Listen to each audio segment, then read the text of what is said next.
चलो। तो हम लोगों ने सुबह में यहाँ तक की चीजों को कंप्लीट कर लिया था कि एसिड रेन हम किसे कहते हैं। जब रेन वाटर का पीएच वैल्यू 5.6 से क्या हो जाए, कम हो जाए, तो वह क्या कहला जाता है, आपका एसिड रेन कहलाता है ना। क्या कहलाता है, एसिड रेन कहलाता है। इसमें एसिड रेन के रूप में आपको देखने को मिलेगा कि sulphur dioxide, nitrogen dioxide reaction कर लेगा और वह रूप ले लेगा, है ना, H2SO4 HNO3 वगैरह। ठीक है। फिर पढ़ा था हम लोगों ने कि जब मुंह का जो पीएच वैल्यू है 5.5 से कम हो जाए, तो ऐसे कंडीशन में दांतों का क्षय होना क्या होता है, शुरू हो जाता है, डीके हो जाता है। अब देखिए अगला जो हमें पढ़ना है बात, वह है क्लोर एल्कली प्रोसेस, मतलब क्लोर क्षार प्रक्रिया।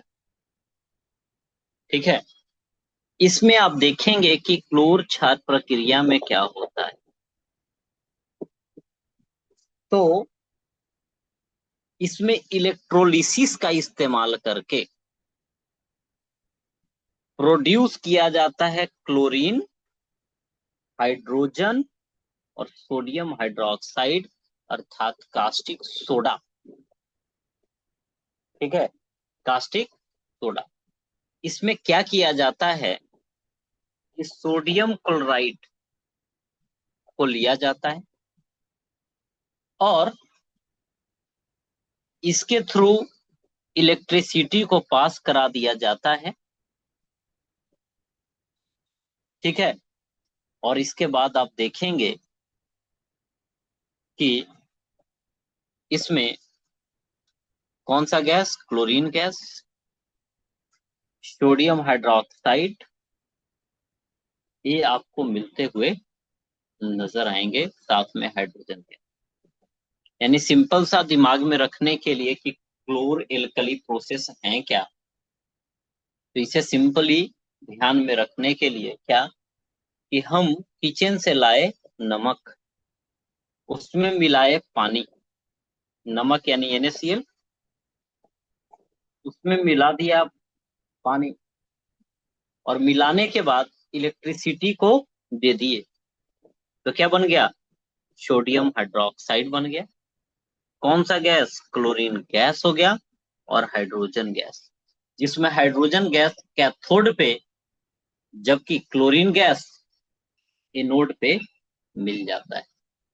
ठीक है। यही प्रोसेस को हम क्लोर एल्कली प्रोसेस कहते हैं।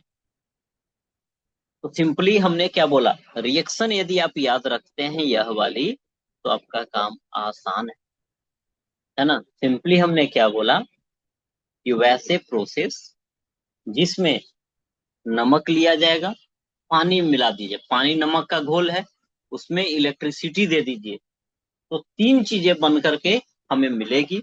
एक तो NaOH मिलेगी, दूसरा Cl2 मिलेगा और तीसरा कौन सा गैस मिलेगा, हाइड्रोजन गैस। ठीक है।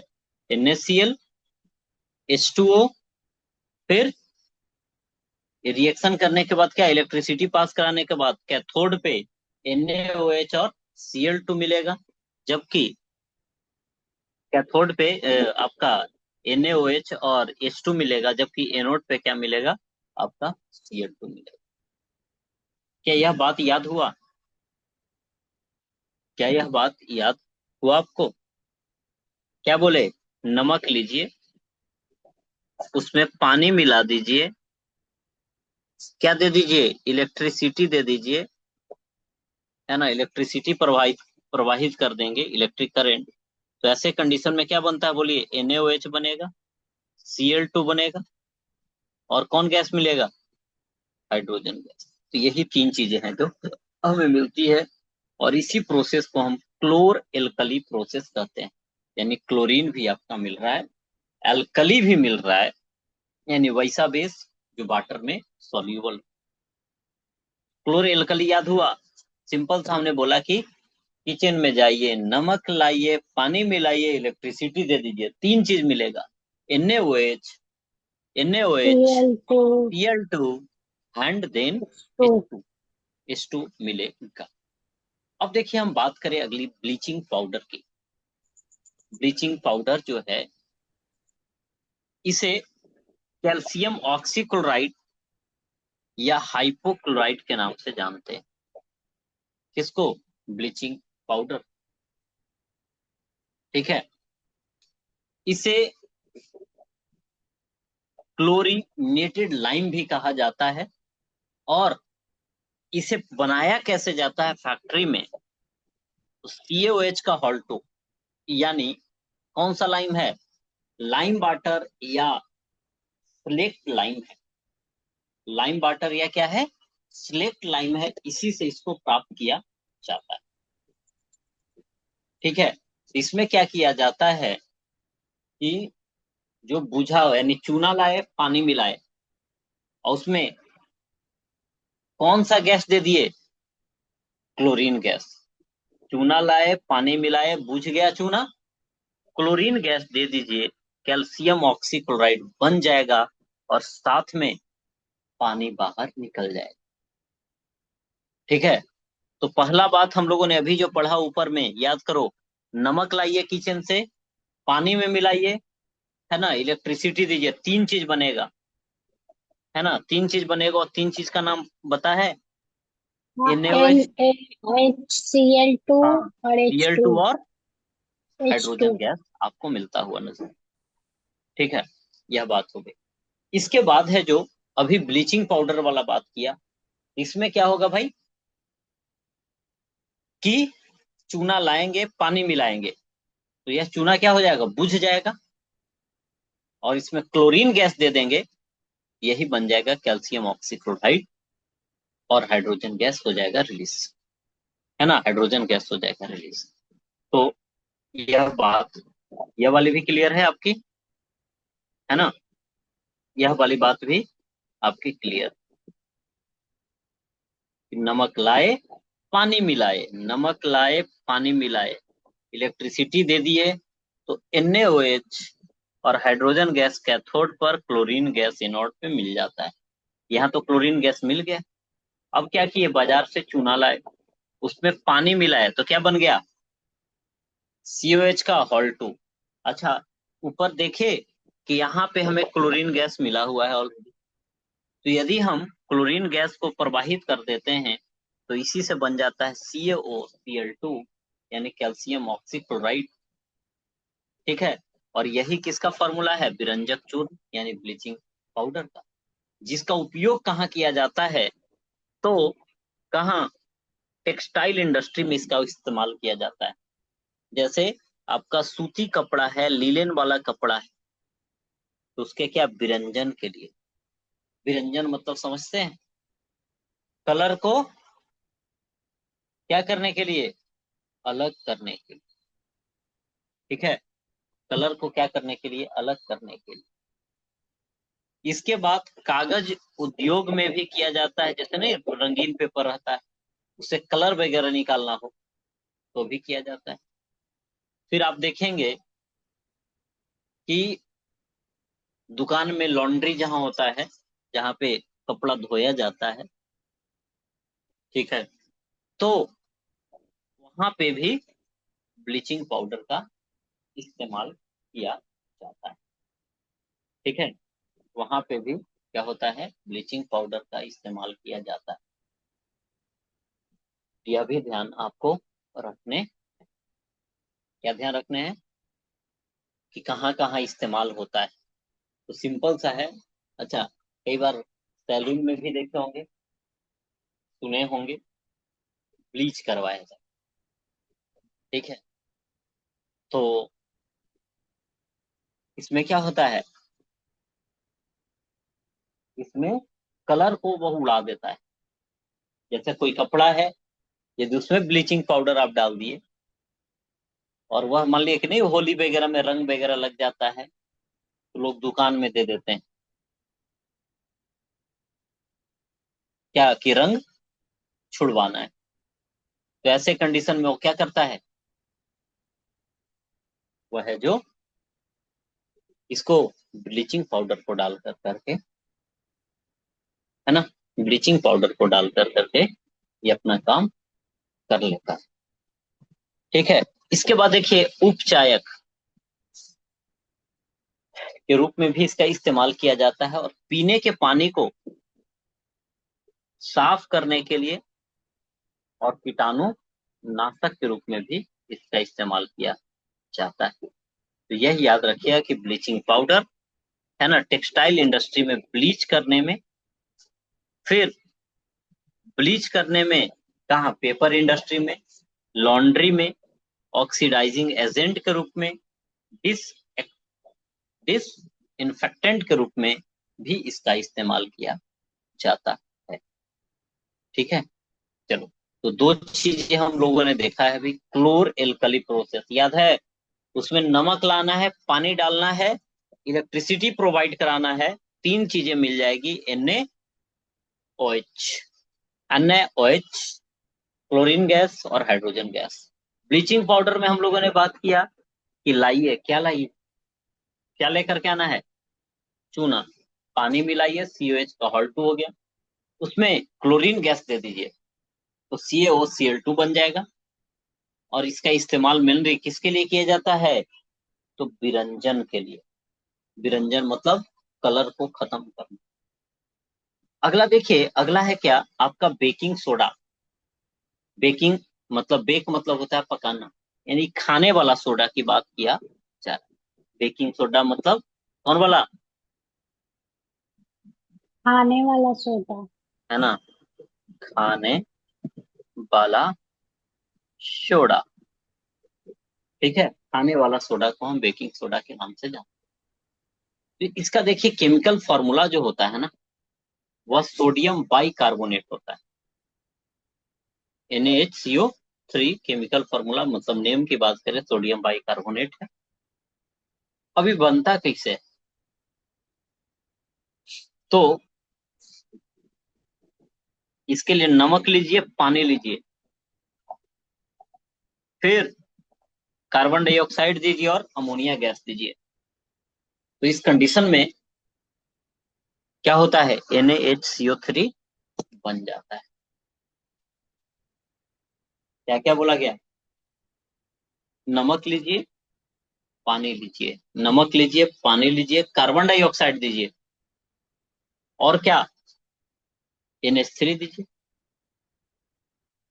और इस प्रकार से क्या होता है, आपका बेकिंग सोडा बन जाता है। ठीक है। तो इस प्रोसेस को NaCl से, चाहे NH3, CO2, H2O, इन सब से यदि आप क्या कर रहे हैं, बेकिंग सोडा प्राप्त कर रहे हैं, इस प्रोसेस का नाम पड़ता है क्या, सॉल्वे प्रोसेस, है ना। कौन सा प्रोसेस, सॉल्वे प्रोसेस, इसका क्या पड़ता है, नाम पड़ता है। तो क्या यह बात क्लियर है सभी को, कि बेकिंग सोडा का जो केमिकल फॉर्मूला है NaHCO3 होता है। ठीक है, इसमें क्या होता है, सोडियम क्लोराइड में वाटर मिला दीजिए, कार्बन डाइऑक्साइड दे दीजिए और अमोनिया गैस, तो आपका NaHCO3 बन जाए। ठीक है। और इसे किस प्रोसेस के थ्रू बनाया जाता है, तो सॉल्वे प्रोसेस के थ्रू है जो बनाया जाता है। ठीक है। इसमें आप देखेंगे कि यह बेकिंग सोडा बन गया है, लेकिन जब इसे क्या किया जाता है, गर्म किया जाता है, गर्म करने पर डिकम्पोजिशन होगा इसमें, और यह sodium bicarbonate, sodium carbonate, water और CO2 में टूट जाता है। समझे, जिसका इस्तेमाल आप देखेंगे कि स्वादिष्ट खाना, खास्ता, पकौड़ा, खाना को जल्दी पकाने, इन सब में किसका इस्तेमाल किया जाता है? आपका बेकिंग सोडा का इस्तेमाल किया जाता है। बेकिंग सोडा में आप क्या करते हैं, खाने वाला एसिड आप डाल देते हैं तो टार्ट्रिक, जैसे टार्ट्रिक अम्ल वगैरह जो इमली में पाया जाता है, ठीक है, इसका इस्तेमाल एंटासिड के रूप में भी इस्तेमाल किया जाता है। और सोडा अम्ल अग्नि शामक यंत्र, फायर एक्सटिंग्यूशर में भी किया जाता है। इसमें आपका H2SO4 होगा और NHCO3 का इसमें क्या किया जाता है, इस्तेमाल किया जाता है। इसमें आप देखेंगे कि क्या क्या होता है, तो सल्फ्यूरिक एसिड होता है, सोडियम बाइकार्बोनेट होता है। और पढ़े थे कि एसिड कार्बोनेट और बाइकार्बोनेट से रिएक्शन कर करके सॉल्ट बनाएगा, है ना, और वाटर बनाएगा। कार्बन डाइऑक्साइड गैस है जो यहाँ पे थे, और यही कार्बन डाइऑक्साइड क्या करता है, गैस को बुझा देता है। तो क्वेश्चन आपसे पूछे कि फायर एक्सटिंग्यूशर में किसका इस्तेमाल किया जाता है, तो फायर एक्सटिंग्यूशर में आपका सोडियम बाइकार्बोनेट का प्रयोग किया जाता है। ठीक है, फायर एक्सटिंग्यूशर में किसका इस्तेमाल किया जाता है, सोडियम बाइकार्बोनेट। ठीक है, यह बात आपकी क्लियर हो गई। तो बेकिंग पाउडर को जब आप क्या कीजिए, गर्म कीजिए। बेकिंग पाउडर को अब जब गर्म करेंगे तो सोडियम कार्बोनेट, वाटर और कार्बन डाइऑक्साइड मिलेगा। ठीक है, जब टेस्टी क्रिस्पी पकोड़ा वगैरह बनाना हो, जल्दी खाना बनाना हो, तो इसमें इसका इस्तेमाल किया जाता है। ठीक है, एंटी एसिड के रूप में इस्तेमाल होता है, एंटी एसिड के रूप में, फायर एक्सटिंग्विशर में। यही क्वेश्चन पूछा जाता है कि बताइए, है ना, निम्न में से किसमें बेकिंग सोडा का इस्तेमाल किया जाता है, तो यह फायर एक्सटिंग्विशर में भी इसका इस्तेमाल किया जाता। इसमें कौन कौन सा होता है, तो सल्फ्यूरिक एसिड होता है और सोडियम बाइकार्बोनेट, यही दोनों जब रिएक्शन करेगा तो कार्बन डाइऑक्साइड रिलीज करेगा, और यही कार्बन डाइऑक्साइड से क्या करेंगे, आग वगैरह को बुझा देंगे। तो आई होप कि यह बात क्लियर हो, है ना। तो पहला देखा हम लोगों ने क्लोर एल्कली प्रोसेस, जिसमें तीन चीजें आपको बनती हुई नजर आ रही थी। फिर हम लोगों ने देखा क्लोर एल्कली के बाद क्या देखा, बताओ, ब्लीचिंग पाउडर देखा। और ब्लीचिंग पाउडर के बाद अभी हम क्या देख रहे हैं, baking powder. Baking powder already हम लोगों ने देख लिया है, तो अगला है bathing soda. Bathing soda, bathing soda यानी धोवन सोडा, जिसका फॉर्मूला Na2CO3 इंटू 10H2O होता है। ठीक है, जैसे देखिए, बाथिंग सोडा और बेकिंग सोडा दोनों में अंतर है। ये धोने वाला है, ऊपर जो देखा था आपने खाने वाला है। कभी आपने पाव रोटी को खाया तो उसमें सोडा डाला रहता है, तो पाव रोटी को देखोगे आप तो छिद्र छिद्र रहता है, कारण क्या है उसमें, वही कार्बन डाइऑक्साइड बाहर निकलता है। ठीक है, देखिए, बाथिंग सोडा की बात करें और बेकिंग सोडा, यह बेकिंग सोडा है, यही टूटेगा तो Na2CO3 बनेगा, और इसी में पानी डाल दीजिए तो यह कंप्लीट है जो बाथिंग सोडा का रूप धारण कर लेता है। बाकी बाथिंग सोडा है तो धोने में इसका इस्तेमाल किया जाएगा। फिर देखिए, इसका निर्माण, मतलब इसका इस्तेमाल बोरेक्स, बोरेक्स यानी सुहागा में इसका इस्तेमाल किया जाता है। क्लींजिंग एजेंट के रूप में इसका इस्तेमाल किया जाता है सफाई में। और यह वाला थोड़ा इंपॉर्टेंट ज्यादा है कि परमानेंट हार्डनेस ऑफ वाटर को रिमूव करने में, यानी जल की अस्थायी कठोरता को दूर करने में बाथिंग सोडा का इस्तेमाल किया। आपसे पूछे कि हार्ड वाटर, कोई वाटर को हार्ड वाटर क्यों कहते हैं, तो उसमें कैल्शियम और मैग्नीशियम के मिनरल्स आपको देखने को मिले। ठीक है, उसी को हार्ड वाटर। हेवी वाटर पढ़े थे, याद है, ड्यूटेरियम ऑक्साइड। ठीक है, E2O को हम क्या कहते हैं, हेवी वाटर कहते हैं। तो यह धोवन सोडा वाला बात क्लियर है, यानी वाशिंग सोडा किसमें क्या करते हैं, NaCO3 का रिएक्शन करवाएंगे, यह टूटेगा और टूटने के बाद इसमें पानी मिला दीजिए, तो यह Na2CO3 आपका बन जाए। बाकी धोने वाला है, मतलब समझिए कि धोने से ही संबंधित या, ठीक है। इसके बाद देखिए अगला जो टर्म आता है प्लास्टर ऑफ पेरिस का। प्लास्टर ऑफ पेरिस की बात करें तो जब जिप्सम को 373 केल्विन पर गर्म किया जाता है, किसको, जिप्सम को 373 केल्विन पर गर्म किया जाता है, तो ऐसे कंडीशन में गर्म होगा तो चीजें हट जाएगी, घट जाएगी, और यह फॉर्मूला निकल करके आता है किसका, किसका, प्लास्टर ऑफ पेरिस का। जैसे जिप्सम है CaSO4 इंटू 2H2। ठीक है, अब इसको गर्म किया गया, बचा हाफ H2O, और यही है क्या, तो हड्डी टूट गया। कभी कभी कंफ्यूजन होता है, तो यह ध्यान रखना है हमें कि हड्डी वगैरह टूट जाता है। टूट गया मतलब छोटा हो गया, तो दू वाला नहीं है, छोटका वाला हड्डी टूटे में, क्योंकि प्लास्टर का इस्तेमाल तो वही टूटी फूटी हड्डियों को किसमें, जोड़ने में किया जाता है, उसको सहारा देने के लिए किया जाता है। बाकी इसका इस्तेमाल सजावट वाले दीवार वगैरह में किया जाता है।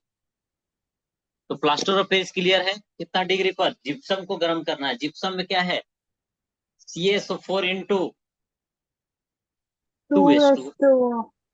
ठीक है, लेकिन इसको गर्म किए तो पानी घट जाएगा, और CaSO4 इंटू क्या हो जाएगा, हाफ H2 आपको देखने हाफ को, H2O। है ना, क्या मिलेगा, हाफ H2 वो देखने को मिलेगा। इसके कुछ और भी हम एग्जाम्पल्स देखें, जैसे याद करवाए थे, याद करो, नीला थोथा CuSO4 इंटू 5H2O, हरा वाला FeSO4 इंटू 7H2O, सफेद वाला जिंक से याद करवाए थे, बैटरी वाला याद करो, ZnSO4 इंटू 7H2O। मोहर साल्ट का होता है NH4 का हॉल 2, FeSO4 का हॉल 2 इंटू 6H2O। फिटकिरी का है ना, KAlSO4 का whole 2 into 12H2O। Epsom alum MgSO4 into 7H2O। ये जो है क्या है, कुछ फॉर्मूले हैं इसमें जिसे हमें ध्यान रखना है। अब इसमें हम थोड़ी सी लास्ट इसकी बात करें, ठीक है, लास्ट बात करें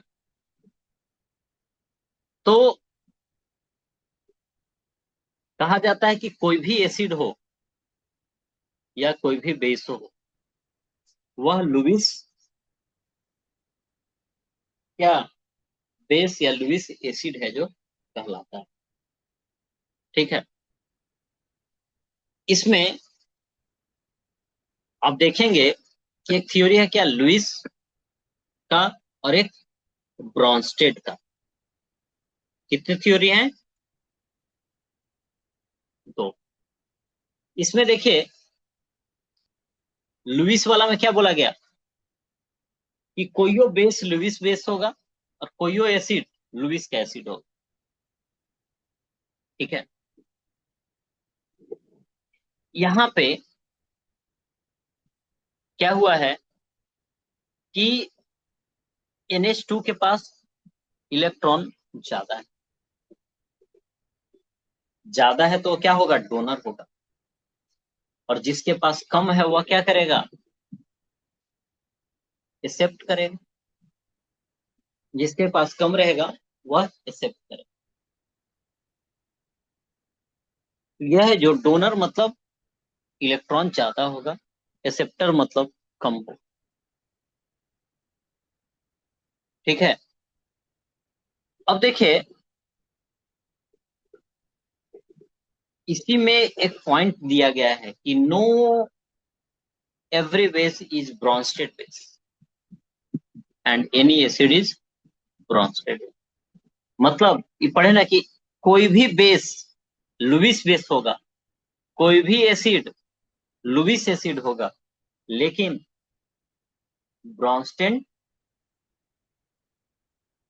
जो बेस होगा, सब बेस का, सब जितना भी बेस है सबका सब ब्रॉन्स्टेड नहीं हो।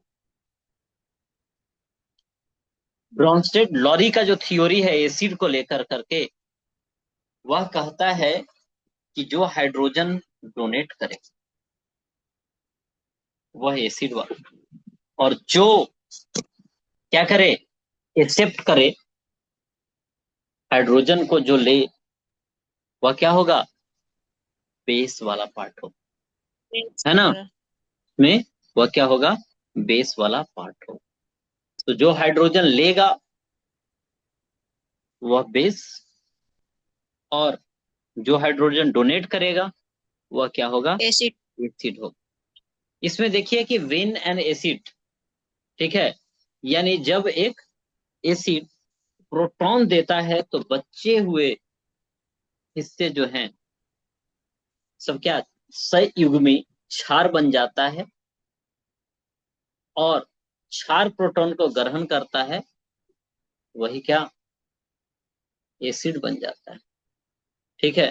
बाकी पढ़े थे, अम्ल प्रबल होगा तो इसका संयुग्मी क्षार दुर्बल होगा, अम्ल दुर्बल तो यह वाली पार्ट क्या होगा, है ना, यह वाली पार्ट प्रबल होगा, यानी मजबूत होगा, है ना, प्रबल होगा यानी मजबूत आपको देखने को मिलेगा। ठीक है। तो यही सब बातें थी इसमें, बाकी मिलने तो आपको यहीं तक देखना है, प्लास्टर ऑफ पेरिस तक। ठीक है, प्लास्टर ऑफ पेरिस तक। तो आपने क्या पढ़ा है जरा इसकी मैं एक आपको ओवरव्यू दे दूं, ताकि आपके दिमाग में जाते जाते कुछ ध्यान रहे।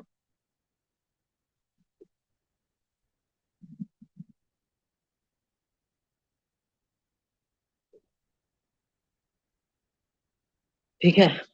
सबसे पहले हम इसे समराइज करें तो क्या बोलेंगे कि हम लोगों ने एसिड के बारे में पढ़ा, एसिड के बारे में हम लोगों ने क्या किया, पढ़ा, जिसमें एसिड स्वाद में क्या होता है, खट्टा होता है, और यह नीले लिटमस पेपर को क्या करता है, रेड में कन्वर्ट कर देता है, और उसी का उल्टा आपका बेस होता है। फिर इंडिकेटर की बात किया, इंडिकेटर का मतलब यह था कि वह बताएगा कि कोई चीज एसिडिक है या क्या है, बेसिक है।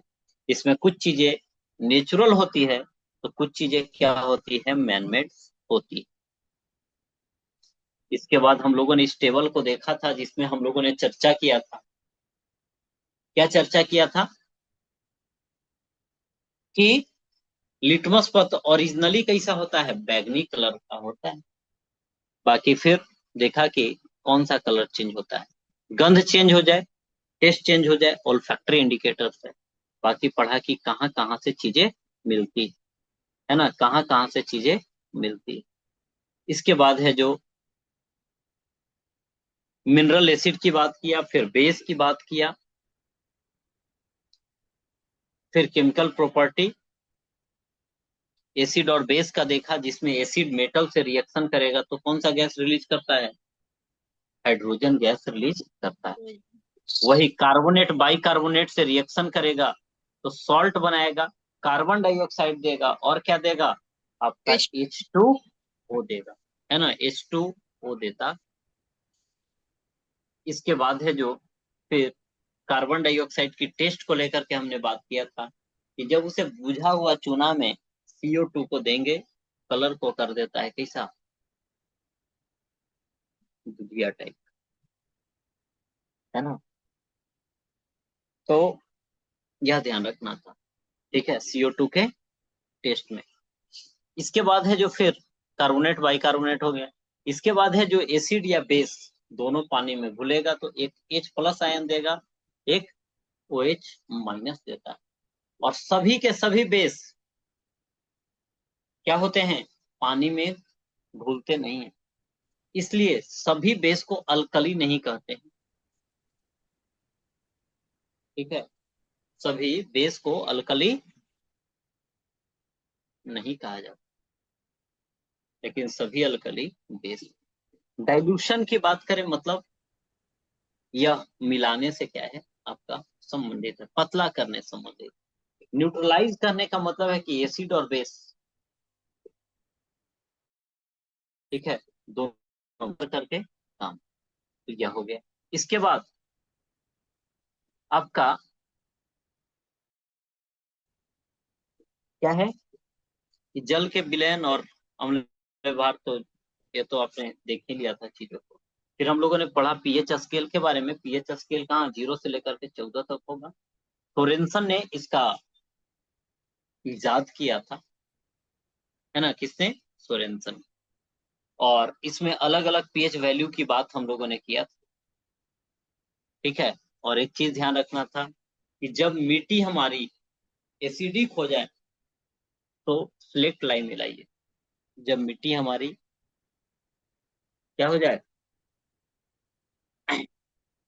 जब मिट्टी हमारी एसिडिक हो जाए तो सिलेक्ट लाइन, बेसिक हो जाए तो जिप्सम का प्रयोग करते हैं। एंटी एसिड के रूप में MgOH का Hal2 आपको देखने को मिलेगा। इसके बाद है जो यहाँ पे पीएच वैल्यू की बात हम लोगों ने किया था, ठीक है।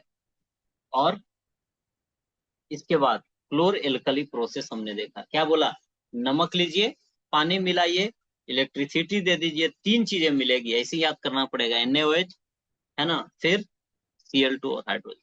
ब्लीचिंग पाउडर क्या था कि बाजार से चूना लाए, पानी मिलाए और क्लोरीन गैस दे दिए, हो गया, बन गया। बेकिंग सोडा क्या था, यह खाने वाला सोडा है, इसमें नमक है, पानी है, आपका CO2 है, NH3 है, इन चारों को मिलाएंगे तो बेकिंग सोडा बनेगा, ठीक है। बेकिंग सोडा साल्वे प्रोसेस के थ्रू है जो क्या होता है आपका बनता हुआ नजर है।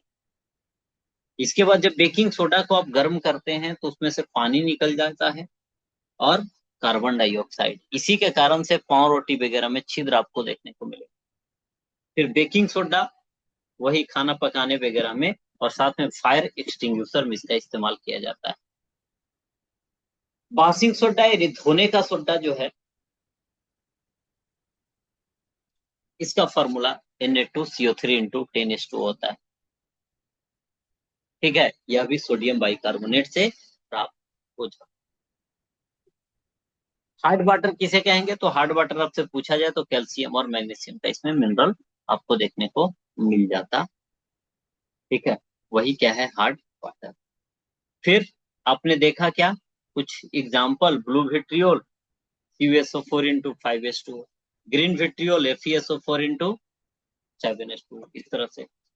फिर यहाँ पे आपने देखा क्या कि ब्रॉन्स्टेड और लॉरी का थ्योरी, जिसमें दोनों का अलग अलग बातें हैं, इस बात पे हमें ध्यान रखने की थोड़ी जरूरत है, ठीक है।